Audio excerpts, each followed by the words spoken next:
everything got liquidated. I woke up and on my trading portfolio, 11 million US dollars in realized profits, gone. Yesterday, a lot of lives got ruined in 1 hour. A Ukrainian crypto entrepreneur was found dead under mysterious circumstances just after a $30 million cryptocurrency market crash. Trump doesn't want the stock market to go down. Together we will make America the undisputed Bitcoin superpower and the crypto capital of the world. October 11th, yesterday, for me, I was lying in bed and I saw the crypto market. It was already late, like almost 1 a.m. I shared with my partner that this is one of the most historic moments for crypto because, for example, Ethereum had a 25% candle on a 1 hourly. So it means a 500 billion asset couldn't find its price in 1 hour, and it was a 25% finding phase. This for me, I never saw. For me, kind of logic also that we found a way. At the moment, we are level in the middle. Fear and panic and uncertainty was so high, and people forget that this has happened many times in history. And at the end, I believe it's the market maker are manipulating crypto markets because it's still a relatively small asset with around 3 trillion. It's quite easy to manipulate, still quite easy to manipulate crypto assets or market compared with S&P 500 or US stock market as an example. How I see crypto in general, it's an El Dorado, a bonanza for the whales, the market maker, now also the institutions, to collect money from retail investors. Many people will laugh and don't understand that myself as a trader, I never put stop loss, because with a stop loss I show where is the liquidation or where is my liquidity on the liquidity chart. And the market maker, they always grab the liquidity on top and the liquidity on the bottom. And yesterday happens that we collected all the liquidity on the lower end. That means all the long position got, like everything got liquidated. I don't believe there is anything left. Everything got liquidated.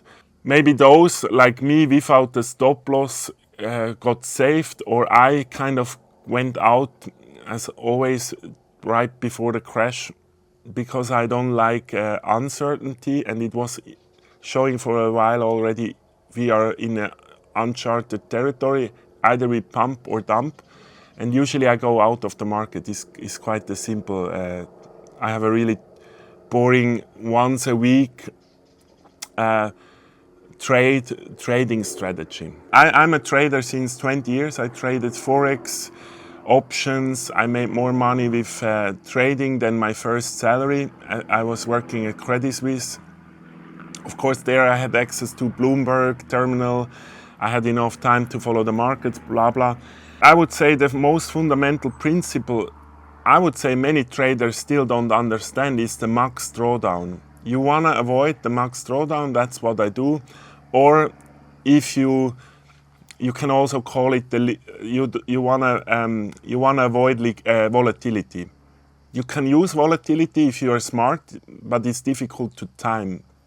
For example, if an asset drops from $100 to $90, it's a 10% minus. But to be back on $100, going down is always a 2x, and going up is slower. So, for example, a 10% drop means I have to have a 20% gain, and I really don't like those losses. And yesterday was a good example because you, at the end, if you know a little bit about chart, you're always in a channel. Most of the time you have an upper sloping resistance and a lower support or resistance, and you're always trading in that. And yesterday or the day before, for example, Ethereum hit a new all-time high, but it couldn't go through. So the logic consequence is it has to go down, and most likely if it goes down, the chance is high it goes to the lower end again. For example, if you would be a retail investor and just educate yourself a little bit about volatility and max drawdown, you outperform the market quite easy. I tripled my portfolio in this bull run, I think since not too long, maybe 6 months. And even in a downtrend like yesterday, or in a huge event like yesterday, I was safe. I lost a little bit, but it doesn't hurt me, because also my time frame is weekly or monthly, not maybe daily, but not 1 hour or 4 hours. Many people trade short. I did in the past. I don't like it because the energy around it. I don't want to leverage a trade or an asset to lose its value. It goes a little bit against my principle as a trader. And yet I can just go out of the market, and that means if it falls, I'm benefiting because I can buy it cheaper. I don't need to put the short, because I also lost a lot of money in short positions. I think the energy is really, sorry to say, fucked trading short, because I love crypto, even though I think it's one of the biggest manipulated assets on earth, and it's all a show for the rich and the wealth and the retail the big market makers. But still, it goes a little bit against my principle to short Bitcoin. But I go out of the market and I buy it cheaper, and then I ride the wave up again. And that's how I outperform the hodler, because I'm not a fan of hodler. For example, if you are a hodler, you're at the same level since how many months? Maybe 4 or 5 now. It's always around 110. And if you did what I just say, maybe you would be at 150. So you have a nice gain with not so much risk and effort. When I started, I couldn't sleep. That's the horrible thing about trading. If you cannot calm yourself, I know many, and it's really dark, committed suicide or will commit suicide because what happened yesterday. It's such a big scale of event. If you even had a 2 or 3, some traders go with 10x leverage. I can't believe. My highest is maybe 3, 4 max leverage. The people are really emotionally, it can ruin a life in like an hour. I think yesterday a lot of lives got ruined in 1 hour. I would say first is like always step back. It means on a trading kind of environment, it means go on a higher time frame, daily, weekly, monthly. Don't bother that much about hour or 4 hour or what happens in the day, because I'm sure crypto will pump again.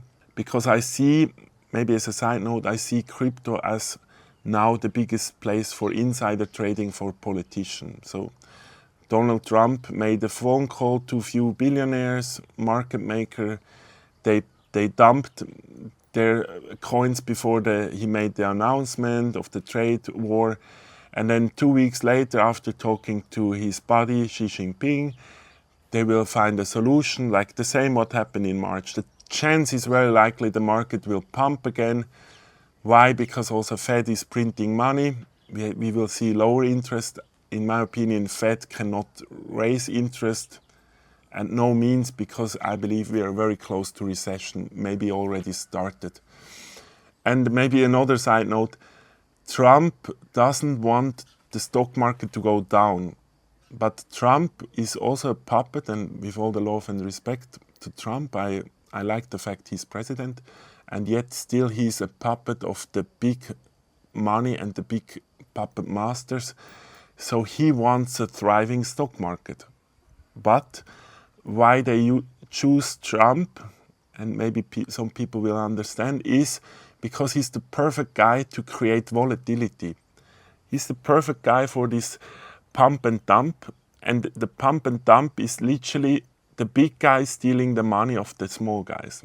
I hope people really understand this. So if you go in stock market, crypto, I think you have a few more months, and then we have to talk again, because then there will be the big crash. For example, S&P 500, my bet, when you see the price earning, 65 to 70% will be the drop in S&P 500, 50 minimum. So I rather say be prepared, but we have more time when you see several indicators. Takeaway for the audience is really, okay, financial education, of course, but I would even say mindful education.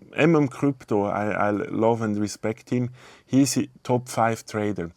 I just showed my friend the video. He's amazing. His reaction, he lost $11 million. He could be crying.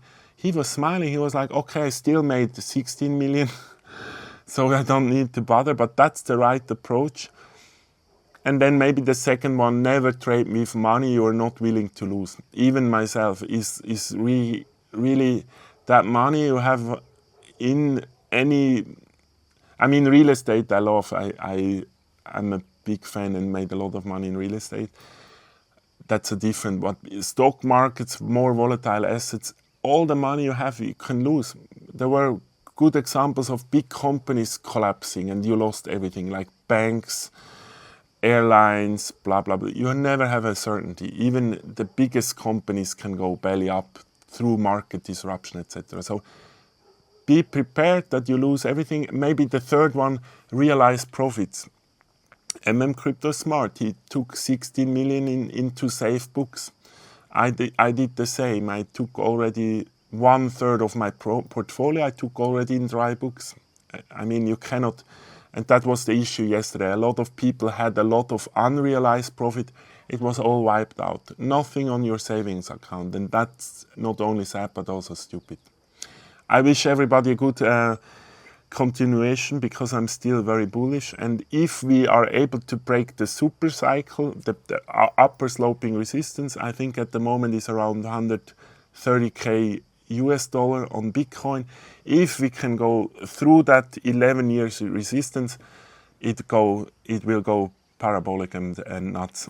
Personally, I believe it's possible if the financial system collapses and stock market collapses. It could be that crypto is decoupling from stock markets. And not many people point out to this scenario that this cycle could be the super cycle. And then we talk about 300, 400K for Bitcoin and maybe 10,000 plus for Ethereum. Still possible.